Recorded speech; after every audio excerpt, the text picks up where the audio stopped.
I'm Drew, and this is my garage.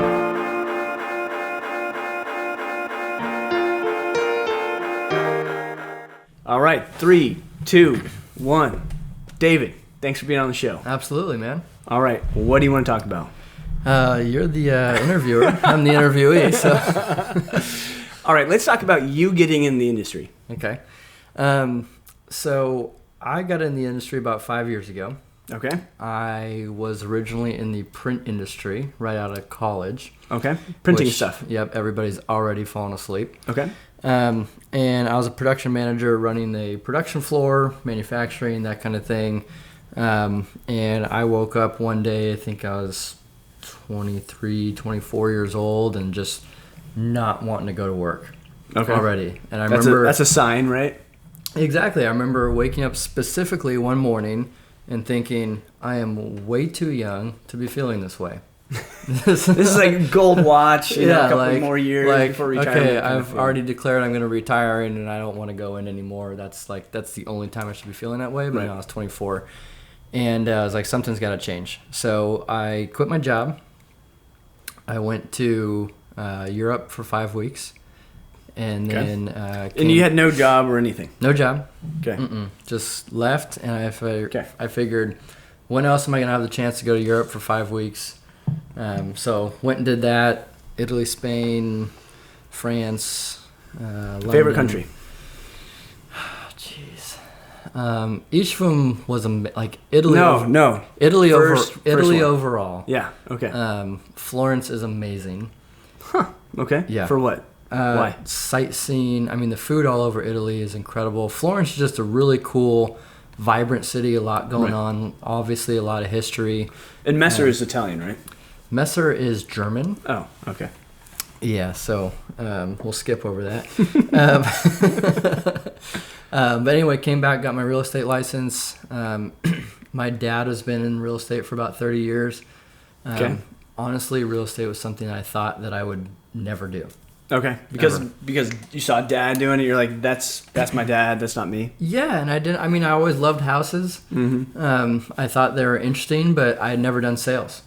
And I had that perception of a salesman as somebody who's really sleazy, kind of low, and right, okay. Like tricks people into buying things, and that's how they make their money. Gotcha. Leisure suit. I cannot talk.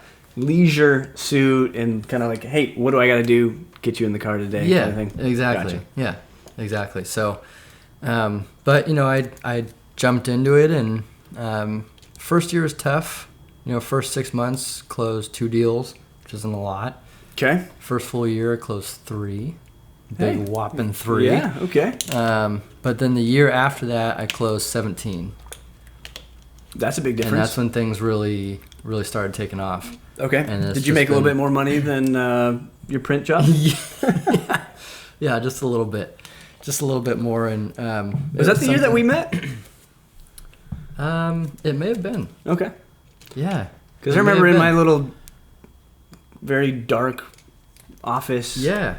We met. And we met because my buddy was trying to buy a mobile home or something. A mobile home. Yep. Yeah. And the listing agent didn't want to work with the lender that they were previously working with, so she's like, hey, you got to talk to the guys at O2. Right. So I reached out to Dave. Dave wasn't there. You're the one that responded, and bang, here we are. Boom. Okay. Yeah. Dave who? Great name. It took me 2 years to meet him. All right. So you got in the industry. You kind of got your footing. Mm-hmm. First year, 2 deals. You said the first 12 months, 3 deals. Mm-hmm. And then the second 12 months, 24 months that you were there, you closed another 17 deals. Correct. That's huge. Most people don't do that. Massive jump. Yeah. So what's the difference there? What happened? The biggest thing for me, I think, was confidence. Okay. And follow-up. So what changed, though? Like, why were you more confident? Because you closed 3 deals? That was part of it. Like, getting that first 1-2 deals, I remember feeling like walking a little taller and, feeling pretty good. But it was just a matter of being around it more, doing it more, learning the lingo a little bit more, being more confident in the process, to the point where I felt like I could talk knowledgeably about it, and people started picking up on that, obviously, and it led to 17 deals. And then the follow-up aspect of it, before I was scared to Sure. follow up with people. I was like, I don't know what I'm doing. I don't know what I'm talking about. Right. And I just kind of, once I got things figured out, that all went out the window. And do you think that your age had anything to do with your kind of hesitance to be confident? internally, yes. Yeah. It'd be a lie to say no. Absolutely. I mean, I'm 29 and I look like I'm 24. And that's always been it. It's Right. like, as soon as you walk in to buy some beer, it's like ID. Right. And you show it to, like, is this you? But yeah, I think internally age was definitely a thing. Okay. Externally, I don't know.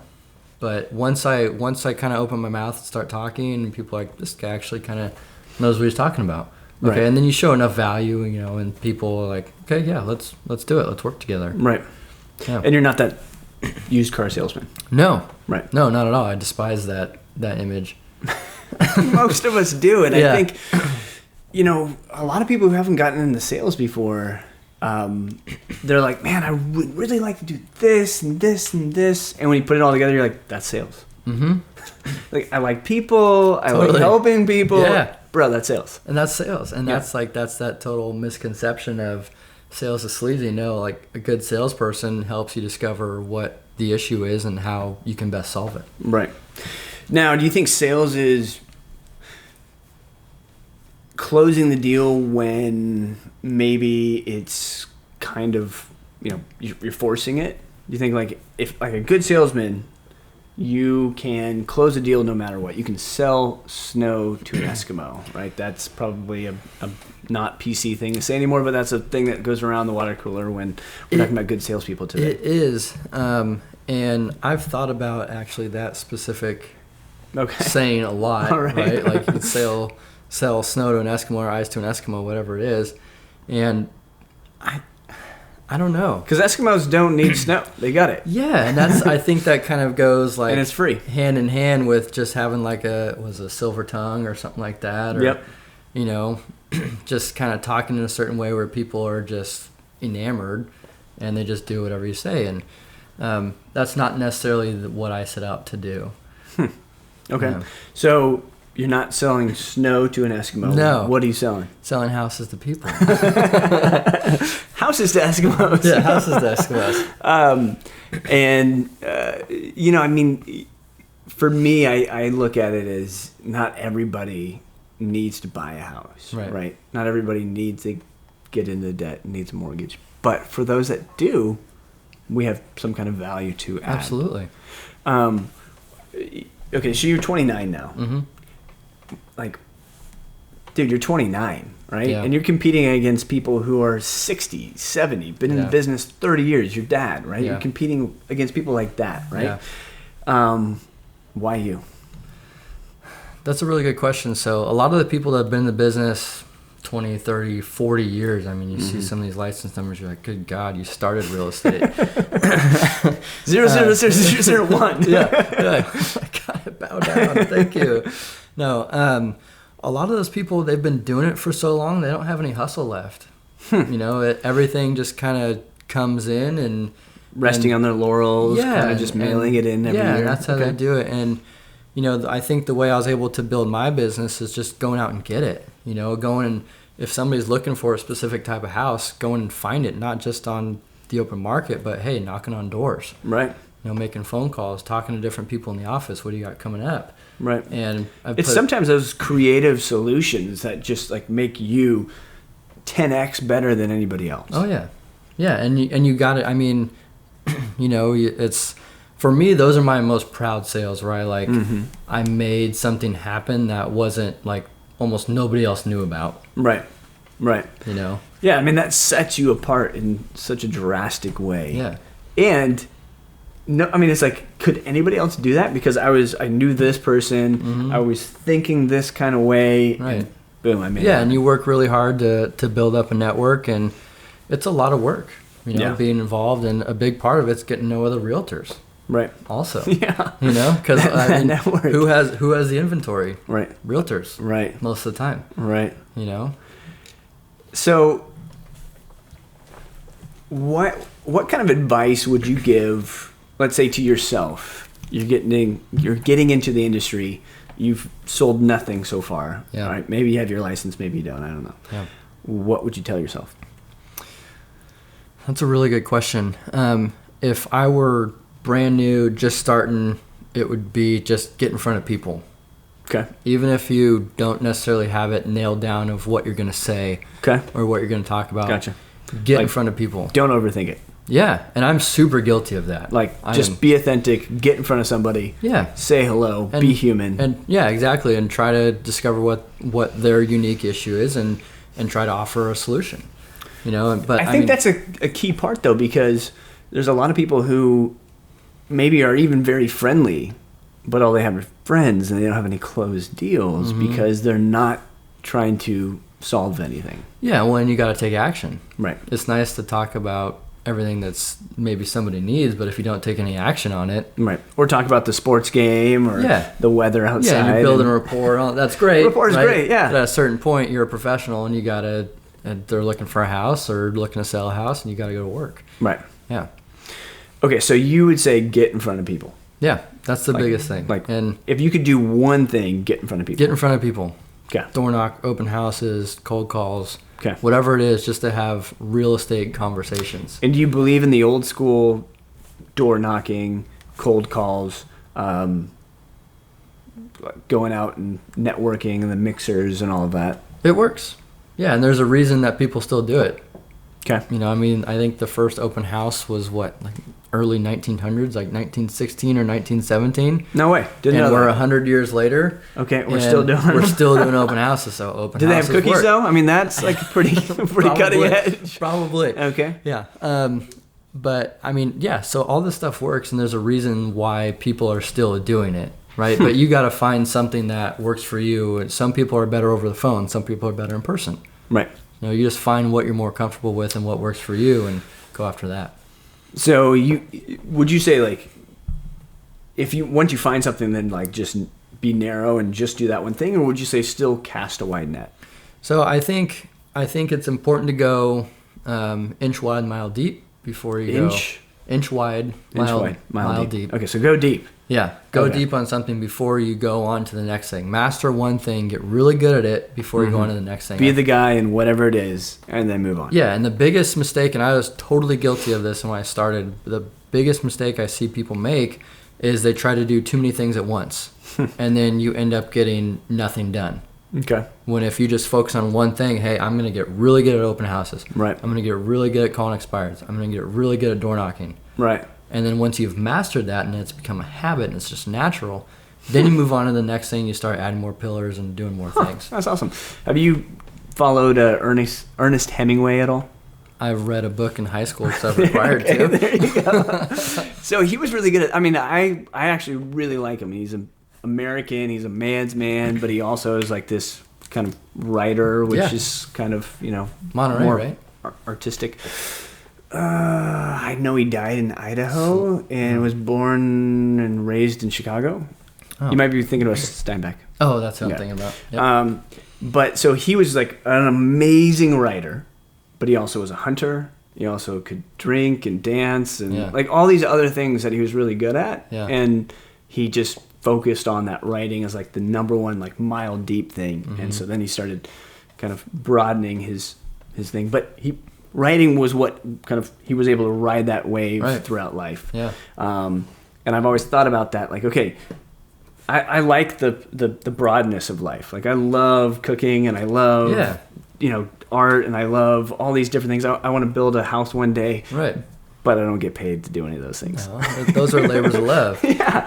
So you got to like get really good at one thing, do that mile deep kind of thing, especially like even kind of zeroing in a little bit in your own business, right? Mm-hmm. You got to get really good at one thing, mile deep, and then maybe if you've got that on just point and it's just a system, it's a machine, then maybe move on to the next thing. That's when you move on. Gotcha. Yeah, absolutely. That's awesome. Yeah.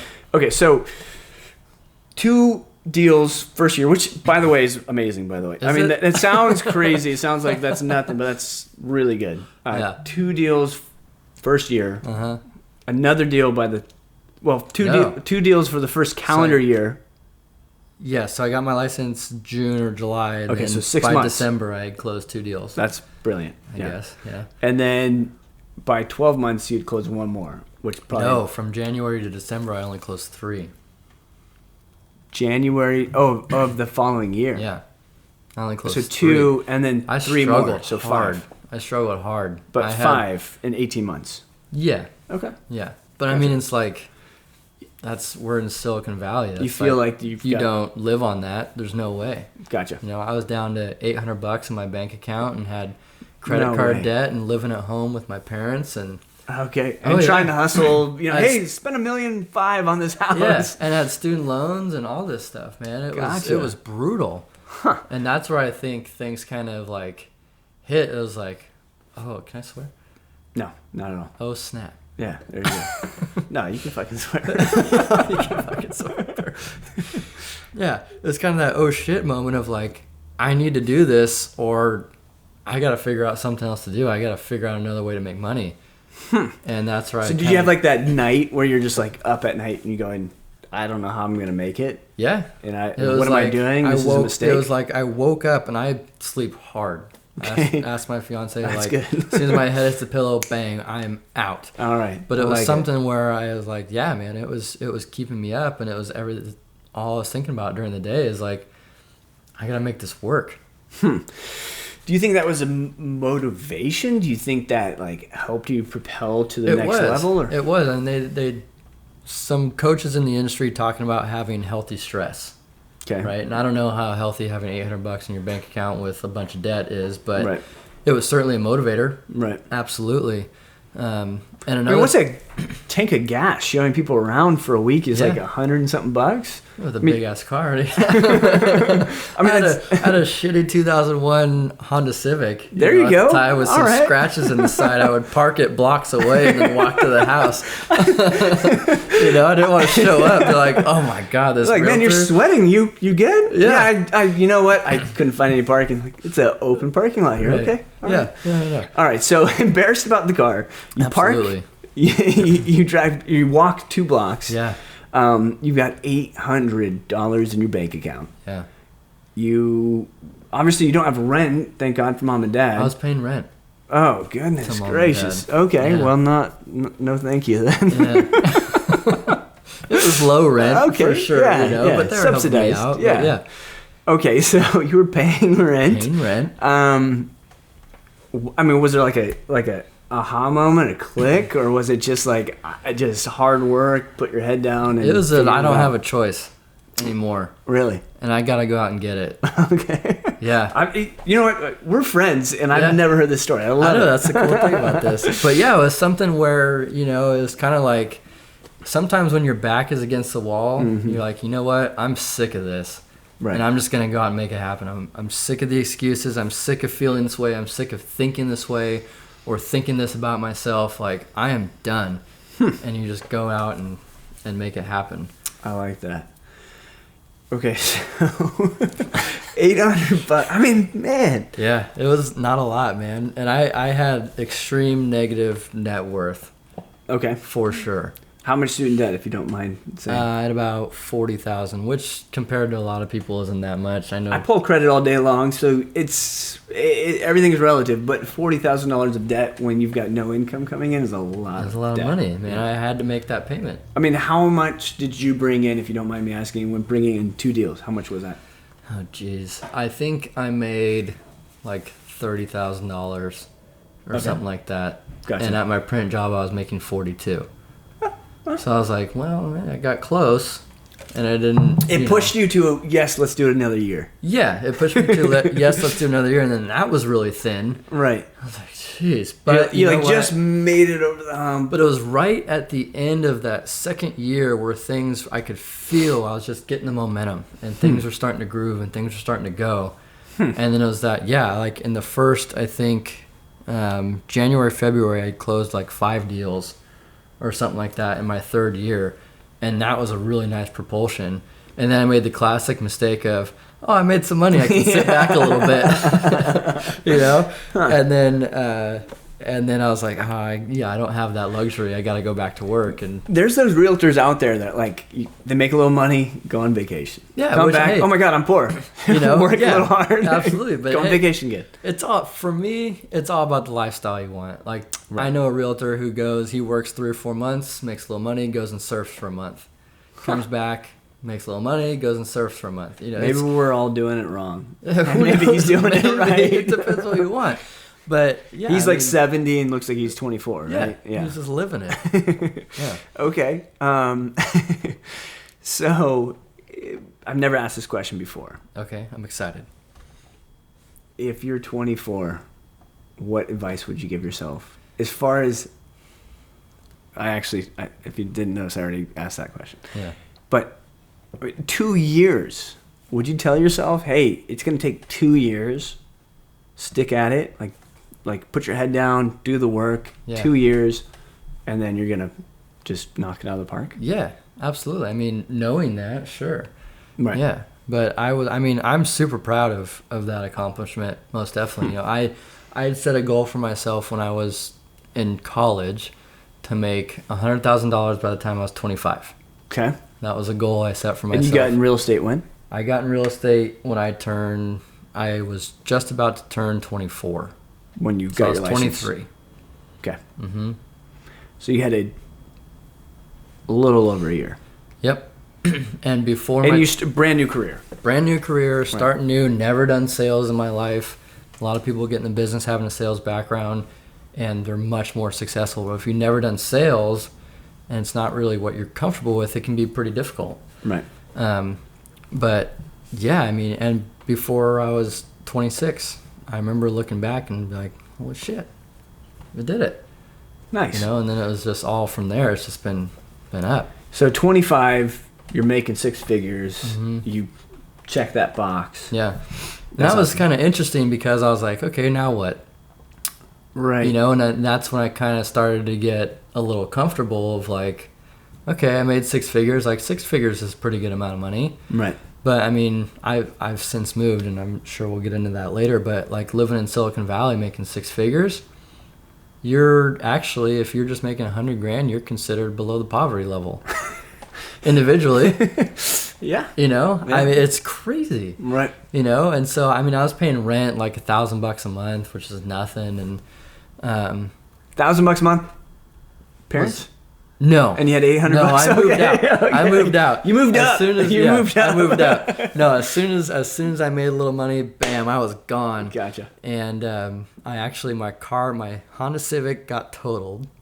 Okay. And I was actually really excited for that because I went and took my insurance money check. Okay. and put it for a down payment on a lease on a BMW. Yes, the classic BMW that all realtors came with drive. A Blazer as well. It sure did, yeah. Some business cards. Yeah, but then, man, my confidence was just up and just going, and it made a difference, you know. And I felt like I could park in front of the house, you know, instead of parking around the corner. That helps. Absolutely. Yeah, it's more efficient as far as like appointments go. Yeah, you just feel better too. Right. You know, and perceptions of reality is, you know, perception is reality. I think there's something to be said. I mean, I'm somebody who could care less about my car, but there's something to be said about feeling good about like the way you dress or your car or whatever it is that just makes you feel like I'm the man or I'm the woman. Yeah. Whatever it is. Look good, feel good, perform good. Yeah. And you subscribe to that? Mm-hmm. Okay. Do you think you should fake it till you make it? That's a really good question. Because I just learned how to Instagram video. What's it called? Story? Yeah. Drew, 2019 Instagram story. Drew's first one. Proud to be part of it. By the way, everybody, cheers. This right here. Cheers. Thank you. You're welcome. So these came by way of David Messer, Drew's Garage, established 2019. Don't forget it. Going. I like it. It's fire. Yeah. All right. So, just a little plug there. All right. So we were talking about faking it till you make it. Social Yeah. media, our generation, it's all about just like showing this like rosy picture. I've got all these cars, all this money stacked up. It's 2019. As a realtor, it is a little flashy, right? Could you drive with like a beat up 1980s Volvo and sell $100 million? Could you? Yeah. Absolutely. Do you think it's an uphill battle though? Maybe. Okay. But I think it depends on how well established you are. I know there's a guy in my office who is now within, the company I was at in Taro. Number 2 did over $100 million, and he was driving a Prius. Okay. Priuses are cool though because they don't cost a lot, but there's some kind of like Yeah. iconic value there. Is there? No one said cool Prius, but I mean, there's something there. It's like he made the choice, right? You could drive a really nice. You could drive a Hummer, but he drove a Prius. Yeah, my parents had a Prius. I hated it. Okay, but well. but he wasn't driving like a Honda Odyssey. No. But I've heard stories. I mean, like you hear like Warren Buffett drives a Camry. Right. I mean, you hear stories about all these individuals who are very wealthy and drive everyday cars. Right. And to me, real wealth is not having to flash it. Some people just enjoy the finer things, and hey, that's fine. Right. Absolutely. I am one of them. I don't go over the top, but yeah, I like nice things. Gotcha. Absolutely. And sometimes it's... What is it, though? What is what? What nice things? Do you like nice cars? I like nice cars. I spent way too much money on cars in my life. Okay. Do you like nice houses? I like nice houses. Nice I like wine? Nice food? Nice vacations? Nice vacations. Nice hotels. Nice linens? Yeah, sure. Nice linens, high thread count. Okay. You like it all. Yeah, I like it all. Okay. I mean, so like I grew up not having a lot. Really? Right? Yeah. Okay. So my parents got divorced when I was 5. My brother was 3. And it was super turbulent, and going through that and just growing up, I didn't have a lot of money. Sometimes I had to help my parents out with various things. I remember, living in one place with my mom and walking downstairs and finding like this box with powder in it and a little straw and going and showing her, and like I had no idea what it was, Damn. and it was like, yeah, and it was not a That's good where rent place. money was going. Well, it wasn't hers, but it was like out on the... Oh. No, it wasn't hers. Yeah. But it was like out just in the front yard, and it was like, That's kind of as a kid, I think I was like living. 8 or 9 or something like that, and You're thinking it's like a toy, or what is this? I didn't know. Yeah. I just knew this green box. I still remember it, and found it and went and brought it to her, and she's like, okay. Yeah. And we moved pretty quickly after that, but it was Gotcha. like, I think within 5 or 6 years, we lived in about 7 or 8 houses. Wow. Yeah, Okay. with my mom. Is that the My dad love was or the always in hate same of the, spot. the house? I don't know. Okay. So I mean that's an impressionable life. I mean that's like you kind of realizing, okay, it's not all just like Disney. Yeah, absolutely. And it was, and I remember going to school and everybody's like, you have the perfect life. Really? And I was like, you don't know the half of it. Why would people Because say I that? was just, my personality is to get along with everybody and avoid conflict, and that's just kind of who I am or was naturally. And so I put on a bit of happy. I mean, my parents are great. They're Right. really good people. They're very loving. We just didn't have a lot. Right. But I mean, from what people saw, I get perception's reality. Sure. Right? People saw everything was roses. Right. But they had Well, no there's a idea. lot to be said about, love and like care and goes time such a spent long way. with kids. Yeah. But there's this like this little, I had a similar background, and it's like there's this like little thing you're like, I don't have that new bike, and Christmas wasn't that exciting, and you're that's like, when I stopped we didn't go on believing in vacation. I still don't believe in Santa Claus. Yeah. And like you're like, we don't go on vacations. We go camping once a year, and it sucks. It's like we don't live like. And as you get older, you start like looking back and going, damn, Okay. Yeah. Before it was like we just pick up sticks and play with those, but I now didn't care. We played outside all the time, scooters, skateboards. I mean, we always had enough. Right. You weren't going hungry. No. Not No, normal. we weren't going hungry. Right. No, but it was, we couldn't take all the crazy vacations and do all that stuff. That wasn't us. I remember going to the flea market and there's like this giant tent. My wife laughs hysterically when I tell the story.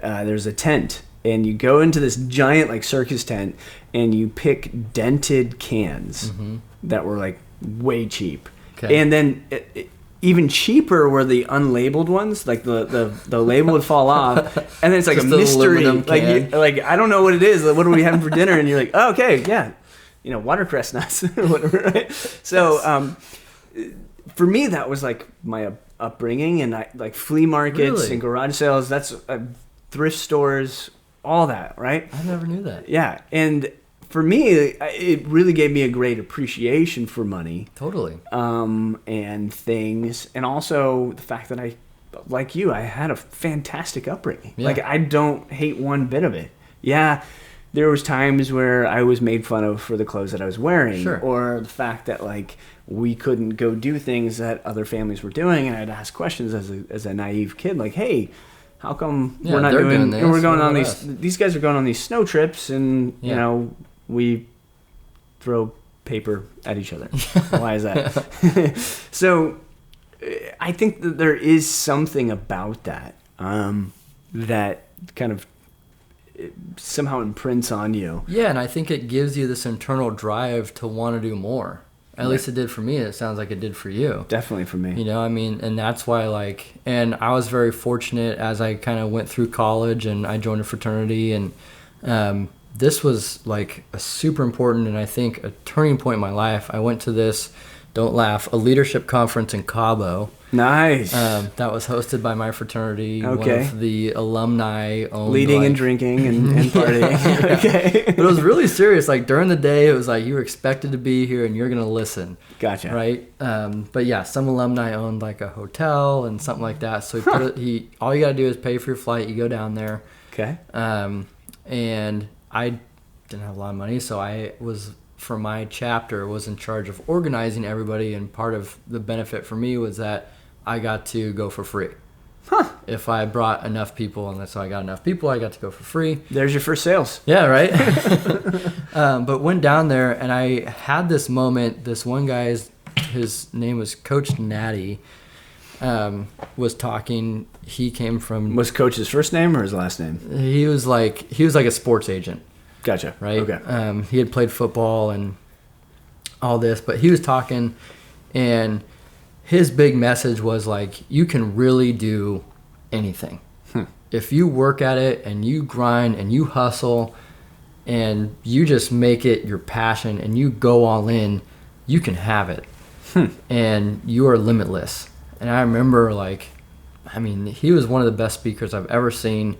And I had to leave the room because I was starting to cry. And I went into a bathroom at the resort and was just bawling because I felt like this massive... we're recording right now. Right? I know. It's super, yeah. But it was just like this massive release and like a lift of weight that... I don't know. I had like someone said, like, you can do it. Yeah, you are worthy. Yeah. You have worthy. Permission. Yeah, you can do this. Huh. Absolutely. And I remember it was such an intense moment. My friends are knocking on the door. Are you okay? And I'm like, yeah, I'm fine. And man, I will never, ever forget it. And on the plane ride home is when I started setting goals and doing all that. And was one of those goals? One of those goals to make $100,000 by the time I was 25, because one of the speakers who was there said, he had set that goal. I'm like, I'm going to do that too. Right. Another one was to own my first house by the time I was 28, get married by I was 30, have my first kid by 32, own a Porsche by 35, and have Giants season tickets before the age of 40. Damn. And after 40, I don't know what I'm going to do. Yeah, you're done. Yeah. And so far, You're engaged right now. I'm engaged. Yeah, I'm 29. Okay. So when's your birthday? September 9th, and our wedding's October 11th. So I will be 30. Okay. when I get married. Yeah. All right.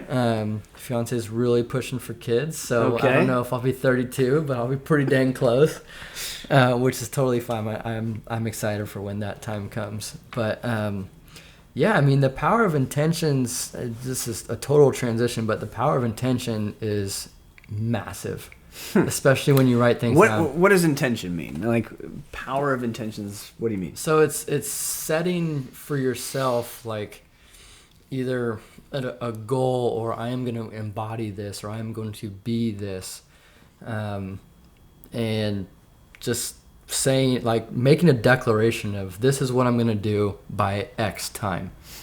And you don't even have to look at it again. Like, I don't even know where that piece of paper is, where I wrote all that stuff down, but I remember it.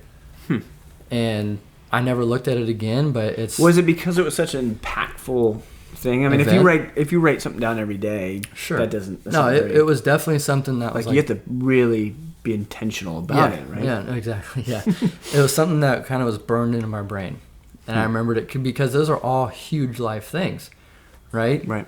Money, marriage, kids, and then from after that, it's all fun stuff. I love Porsches, right? I love the San Francisco Giants. Now that I moved, I don't know if it makes sense for me to be a season ticket holder. So River Cats. Just that. River Cats right there, Yeah. AAA. Yeah, which could be a lot of fun. Oh, and another one I just remembered is that I would have a good friend within the Giants organization.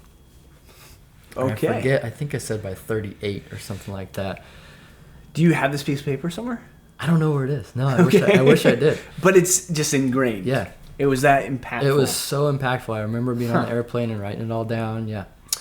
I remember in high school, I wrestled. I know that's like super lame, but I wrestled in high school. Lame. I think it's badass. And I'm a has-been, so I talk about high school fucking sports. But I remember I was really into it. I loved it. It was really great. And for me, at this camp that I went to at the end of it, there was an Olympic athlete who ran the whole thing, and he said, write down your goal and put it in this envelope, give it to me, and I'll mail it back to you. And I remember doing that. Very cool, yeah. And I gave it to him, and he was going to mail it back by whatever date you had on there. Yeah. And I might have been a freshman in high school, and it was my senior year is the date that I put on there, and I forgot about it. Yeah. And I remember getting that envelope back and being like, holy shit. Like, I knew exactly what was in it as soon as I saw it. And I had accomplished it by my senior year. How'd you really? Yeah, it was so cool. That's one of my absolute favorite exercises I do at the end of every single year. And we did this when we went on our trip in Tahoe. It's like a, what's it called? Oh, God, what's it called? Like, not a premonition letter, that letter that we wrote? Prophecy. Yeah. Thank you. Prophecy is the word. A prophecy letter, where you write. So it was the end of 2019. We wrote a letter like it was the end of 2019. Right. And everything that had happened. And every single time I've done that, it's amazing how much of that comes true. And And that was intentions, like setting those intentions. Yeah, and like, this is what I'm going to accomplish this year, and this is what I'm going to get clarity on this year, and this is how this relationship is going to go, and I'm going to crush it in the gym this year and weigh this much and feel this strong, or whatever it is that matters to you. So I got to admit, when when you were telling me about the prophecy thing, like, I'm just so jaded in life. I know, it's hilarious to me. I'm like, fucking bullshit, man. Like, I don't want to do this. Yeah. I think it's complete BS. Yeah. Like, I'm just so probably just a horrible human being. That's what I feel most of the time. But I get it. Yeah. And I feel like we're like the exact opposites in that way. Like, you're like, yes, let's do this. I'm all for it. And I'm like, positive no. affirmation, your negative visualization. Yeah, we are, for sure. Okay, so every morning, I think about all the horrible things that could happen in a day. Okay. I literally do that. Yeah. And you know this. I do, yeah. And you think about all the wonderful things that could happen in life. More or less. Okay. Yeah. What do you think I about? affirm to myself different things. Really? Yeah. Because I literally go through my family every morning before I get out of bed, and I think about them dying. And that sounds horrible. It does sound horrible, but it makes me feel like, okay, today's the day. Like, I got to just seize it. I got to spend the time and be with the people that I love. And when you first brought that idea up, I'm like, this is crazy. Right? Because I was all about affirmations. I got to print it out. I read them in the mirror. Dude, I look at affirmations and I just want to barf. It's so funny. But when you brought this whole idea up of negative visualization, or like kind of a stoicism type thing, right? Right. I was like, good God, this goes against everything that I'm like for, but when I was like, okay, open mind, let's give it a shot. Right. And it totally is. Like, once you look at like, okay, what if I take away the things that matter to me? Right.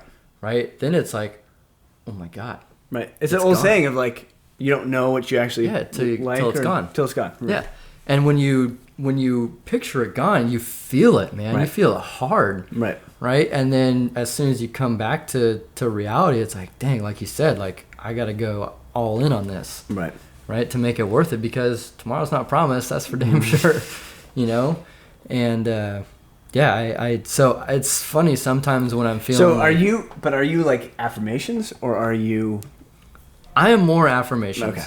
For sure. But there are times I think there's like two camps, right? I think so. But there are times when I'm feeling like, I don't know if there's like a question in my head about it, and I'm like, you know what? Okay, let's flip this. Let's make it negative. Now how do I feel? Oh, gotcha. Okay, this does matter. Oh, no, it doesn't matter. It's almost like so a litmus test or something. Kind of. Okay. That's how I use it. I like it. For me, affirmations, even gratitude journals, like, they just don't work. Yeah. At the end of the day, I have a journal full of things I should be thankful for, and I'm like, yeah, I'm as much thankful as I was before I wrote that thing, and it was just wasted half hour every day. Thinking about losing it all, that gets me going. Yeah. All right, so speaking of losing it all, you had this amazing career in Santa Clara. You know where this is going, yes. County. Yes. You still do, I'm sure. But you met a wonderful human being, and she seems to make you very happy. She does. And you followed her to Sacramento. Yes. To just like start over. Do you just like pain and suffering, or what? Love it. No. Yeah, that was a tough decision. In some ways, business-wise, extremely tough. Relationship, personal-wise, very easy. Okay. Because just the feelings I have for this girl, it was... Doesn't hurt me at all. Yeah, I know, I'm sorry. But it was easy to go because of her, and that's where all her family was. And there were many reasons how I justified it otherwise, but if I'm being completely honest, I would have never left if I hadn't met somebody who was worth leaving for. Right? Business-wise, yeah, man, it was hard. Okay. I had gotten up to... before I left, I was on pace to do about $36 million in sales. Damn. Okay, that's big time. It's big time. I'd never even come close to that. I think the best I'd done was like almost $18 million, and I was going to double it. Yeah. And by the end of the first quarter, I had sold 9 houses, closed on, and by the end of the second quarter, I had closed on 17. And we moved in May. So in the middle of the second quarter. Wow. And I was just on freaking fire. So it was not easy to leave. Yeah. So in some ways, kind of at the top, yeah, you just kind of, okay, you're not like just turning in your chips, right, but in some ways, a way, kind of are. Yeah. Yes, I could market here, and yes, I could try to do things here, but I'm not here. Right. Right? Here's in Drew's garage. Here's in Drew's garage in Silicon Valley. Yeah. No, the way I envisioned it was, okay, this is a test of how good are you really? Mm-hmm. Did you just get lucky? Or are you really that good? So now go to a new place where you know nobody. Right. And by the way, your fiance is also in real estate. Right. So her whole network is hers. Right. Where you know nobody, and make it happen again and build it up again. And so for me, I kind of took it as a challenge of like, hey, let's go. Let's see how good you really are. See, I thought I was messed up in that. That just seems like an exercise in just a lot of effing work. It is a lot of effing work, and that's been the hardest part, of like, I was working hard here, no doubt, but it was like not to close anywhere. that many deals, even if you're an incumbent and you've been in the industry for 30 years, that takes work. You're not mailing it in. No. So now you're just like, okay, done with that one. Yep. Going to Roseville. Moving on. Yeah. And it's been tough. I got used to a certain amount of work and being able to rely on, I was on team here. Had an amazing mentor there. I'm so eternally grateful for him for everything that he's done for me and taught me. But yeah, man, left, and it's been tough, for sure. And on top of it all, it's a changing market. Yeah. The market that I left in May, which is when the market peaked. May of 2018 okay. is when we moved. We closed on our house May 4th, I think. And that's when the market started changing. Right. And it hasn't been like a dramatic change, but it's been noticeable. Everybody knows it and feels it. So it's definitely been a challenge. I've closed business up there and it's been okay, and we're doing okay. But it's definitely not. Here my average price point was like 1.3 or something like that, and up there it's selling condos and stuff, right? Yeah, right. You sell a condo for 1.2, 1.3 million.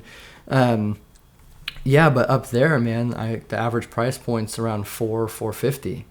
Wow. And it's a completely different world. You got people that can actually buy homes with FHA financing or VA financing or 0% down. And they're not making six figures. Six figures. And it's totally like here, if you brought an FHA loan to the table most of the time, you get laughed out the door. Nobody takes you seriously. Like, thanks for playing. See you later. Right? That was, that's the market we were in. That's the way it was. Even if you brought 20% down, it was like, that's not enough. Joe over here has 50% down, and guess what? They waived all their contingencies, and they're going to close in 7 days. And all cash. Yeah. Yeah, but it's been a completely different world up there, and there's a lot of nuances up there that are different than here that I've had to learn. On top of learning a new geography and kind of culture and landscape, all that. Right. Okay, so you're self-employed. Yep. You are unemployed every single day when you wake up. Yes.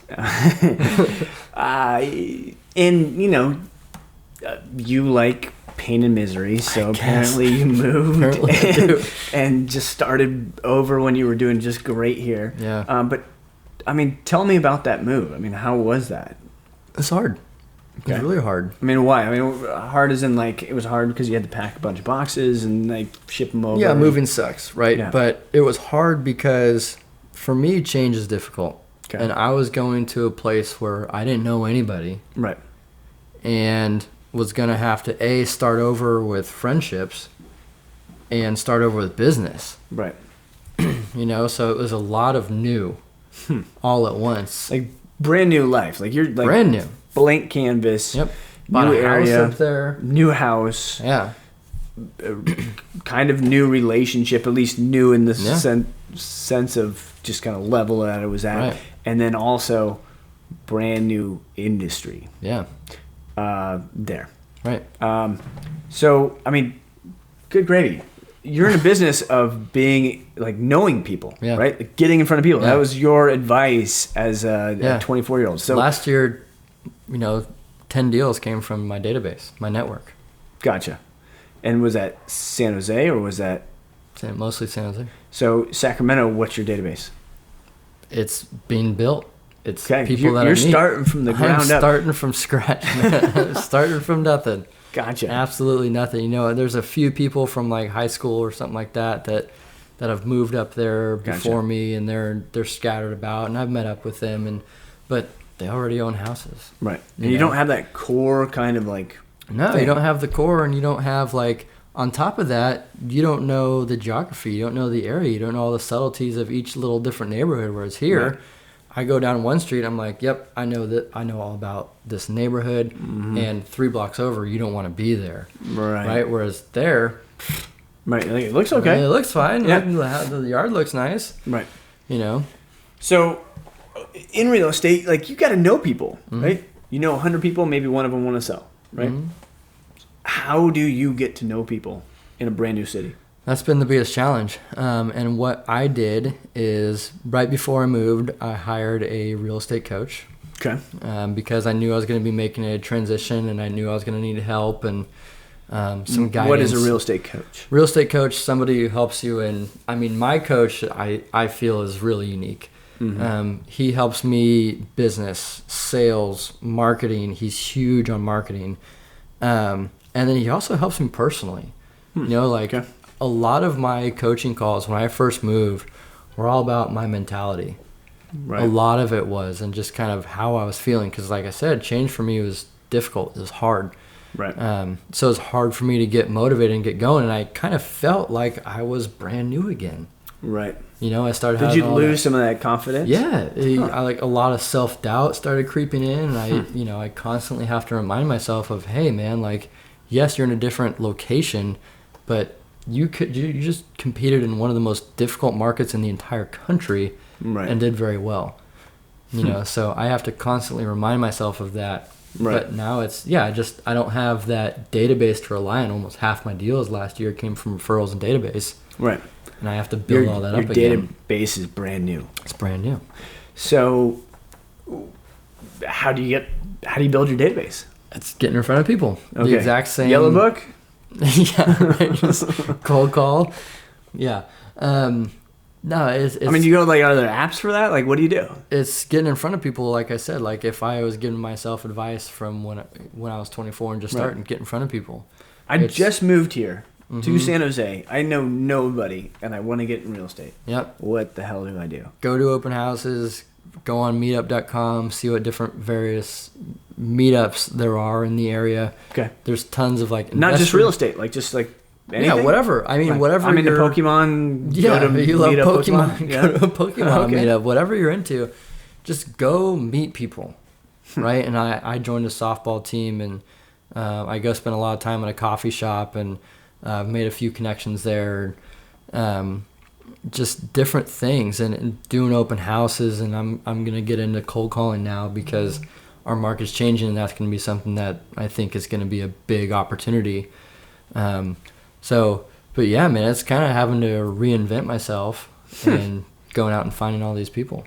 You know what's kind of cool about that is you can kind of like not only build your business, but like, you know, some of my high school friends were just people that happened to live down the street from me, right? I mean, for you, like you've got a blank canvas. Yeah. Right? So you can purposely be like, you know what? I don't like that person, but I do like this person. That's true. And it's not like, hey, well, we have this big history, so I guess I'll be friends with this person. I don't have to pay attention to any history at all. You just build it from the ground up. Yeah, exactly. And it's really effing hard. Yes, and it's really effing hard. But you're right. I mean, I get to totally create it. I get to create my new environment. I get to create my new world. So in that sense, it's pretty cool.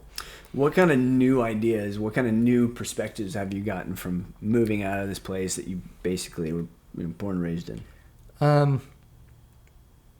It's tough to put a value on hard work.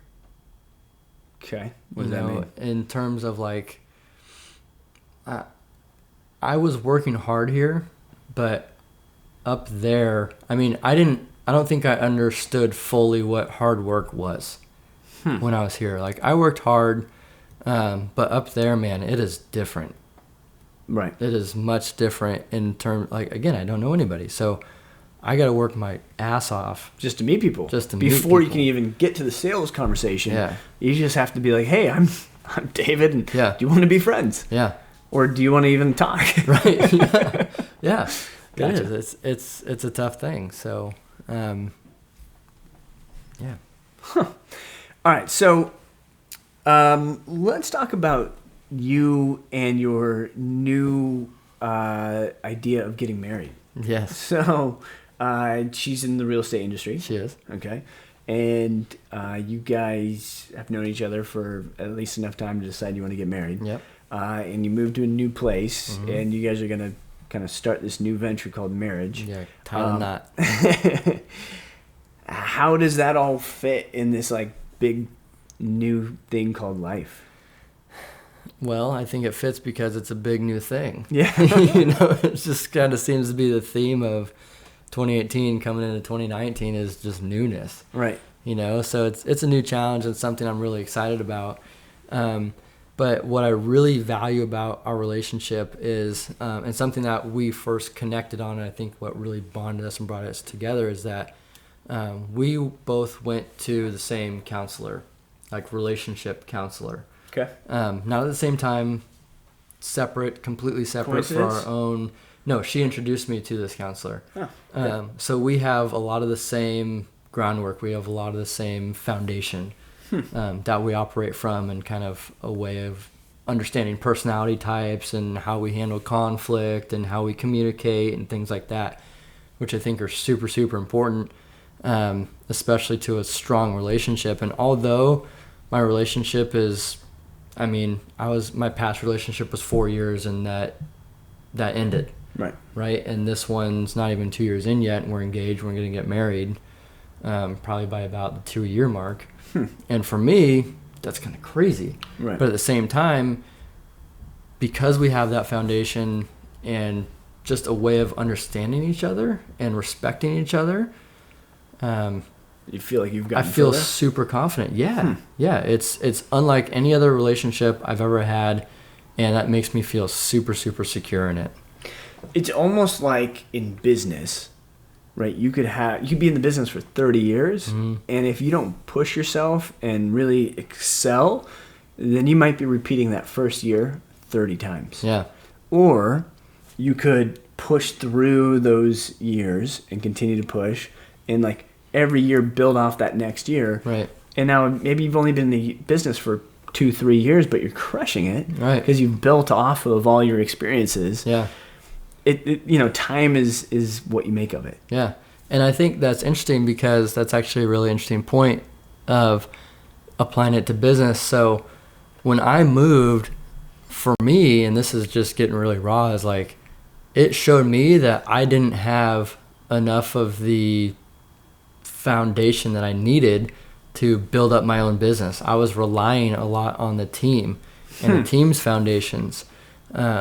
Because you were a part of a team, and now you are the team, the company, the business, the corporation. Yep. And so I totally took that for granted, and I didn't even realize the value of having that team and that stability, and that mentorship. Right. When I had it, and I feel awful about it, but it's only something that you realize once you look back. Right. Again, the negative visualization. Take it away. How does it feel? But that's been something that I've really learned is how important the foundation is, because if you have a foundation of sand, it's gonna crumble. Right. And I felt like my foundation wasn't strong enough, so right now I'm building up my foundation again, so that in 2, 3, 4, 5 years, I have a very, very strong, sustainable business that's repeatable, that I can scale. And whether it's thick or thin, your business survives. Yep. Exactly. That's the big part. Yeah, I'm actually excited for the changing market that's thinning out, because there's too many real estate agents. It's going to get rid of a lot of those that aren't willing to work hard. Yeah. I love it. Yeah. Dude, thanks for coming on the show. Absolutely, man. Hey, thanks for tuning in to another episode of Drew's Garage. Be sure to like, subscribe, share, comment, or do whatever you do best, and I'll see you next time.